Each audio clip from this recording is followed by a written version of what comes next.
हाँ जी sir. Even function and odd function, अगर x आपका डोमेन में है तो माइनस एक्स भी आपका डोमेन में होना चाहिए। अगर x आपका डोमेन में है तो माइनस एक्स भी आपका डोमेन में होना चाहिए, ठीक है सर। अगर x डोमेन में है तो माइनस एक्स भी डोमेन में होना चाहिए। और अगर आपके पास f of minus x is equal to minus f x है तो ऑड फंक्शन है।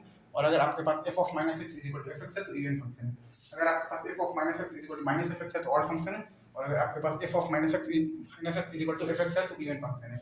ऑड फंक्शन के लिए f x plus f of minus x is equal to zero, odd function के लिए f x plus f of minus x is equal to zero, और even function के लिए f x minus f of minus x is equal to zero. Even function के लिए f x minus f of minus x is equal to zero, ठीक है sir.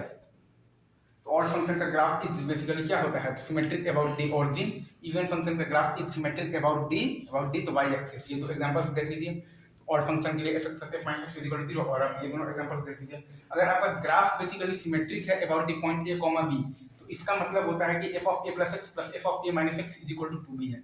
अगर आपका graph basically symmetric है about the point a comma b, ये सही है सर। तो इसका मतलब ये होता है कि f of a plus x plus f of a minus x is equal to 2b है, सही है। अगर ग्राफ सिमेट्रिक है about point a comma b तो f a plus f minus plus f of a minus x is equal to 2b है। x domain में है तो माइनस एक्स भी डोमेन में होना चाहिए, और f minus x is equal to minus f x plus f minus x is equal to 0 odd function. अच्छा, और f minus x is equal to f x minus f minus x is equal to 0, ये होता है आपका basically तो even function, ये सही है। ऑड फंक्शन और इवन फंक्शन आप समझ गए। Graph is symmetric about the origin, graph is symmetric about the आपके पास y एक्सिस, बस यही हो। Thank you.